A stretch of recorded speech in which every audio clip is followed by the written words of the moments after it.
Et bonjour à tous, aujourd'hui je vous présente comment utiliser l'application OBS pour faire vos exposés à la maison. Donc voilà, si vous êtes un élève à distance ou si il y a des blocus ou si vous n'avez pas pu être absent et qu'on n'a pas trouvé de créneau pour rattraper. Donc c'est très simple, on va utiliser OBS. Donc OBS, pour ceux qui ne connaissent pas, c'est une application qui est plutôt utilisée pour les régisseurs, pour les émissions en ligne, voilà, ou les gens qui jouent aux jeux vidéo, des choses comme ça.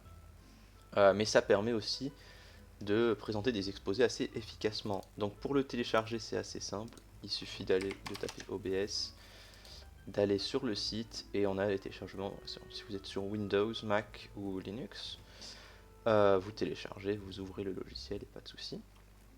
Quand vous arrivez sur le logiciel, vous constaterez qu'il y a des petites boîtes comme ça en bas de votre écran. Donc ce qui nous intéresse, c'est scène en fait. Vous devez créer une nouvelle scène. Vous allez appeler par exemple exposé, puisque c'est pour un exposé.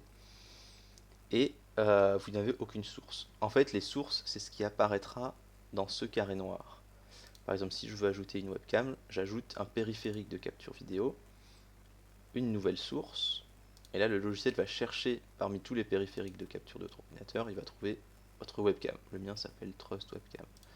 Euh, Moi, je ne vais pas créer une nouvelle source parce que ma source existe déjà.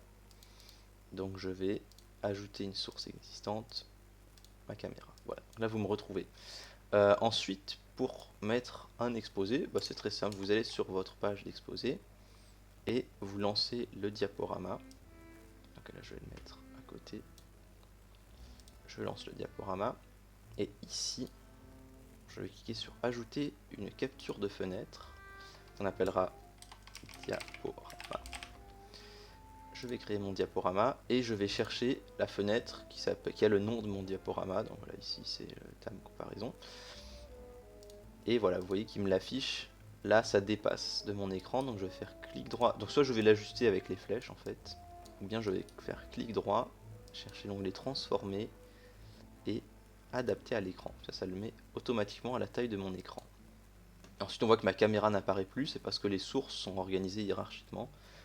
Je repasse ma caméra devant et voilà, j'apparais. Et là, je peux faire ma présentation avec mon exposé et avec ma caméra, ce qui est sympathique. Pour lancer l'enregistrement, on clique sur ce bouton, démarrer l'enregistrement, qui est juste ici, et ça lance automatiquement un enregistrement. Vous voyez, en bas il y a écrit recording, ça veut dire que c'est... Et voilà, ça enregistre le fichier dans votre catégorie vidéo de votre ordinateur, donc pour le retrouver c'est assez facile. Et vous voyez que là, si je vais sur mon diaporama et que je change les slides, ça change les slides. Euh, donc voilà, c'est tout bon. C'est juste voilà, pour enregistrer facilement vos exposés et surtout mettre la petite caméra qui peut être sympa pour les enseignants qui corrigent, qui voient parfois plein d'exposés sans tête, c'est un peu triste. Voilà, vous pouvez la bouger hein, si vous voulez, vous pouvez la mettre en plein milieu, mais je conseille pas parce qu'on voit plus le diaporama. Euh, et voilà.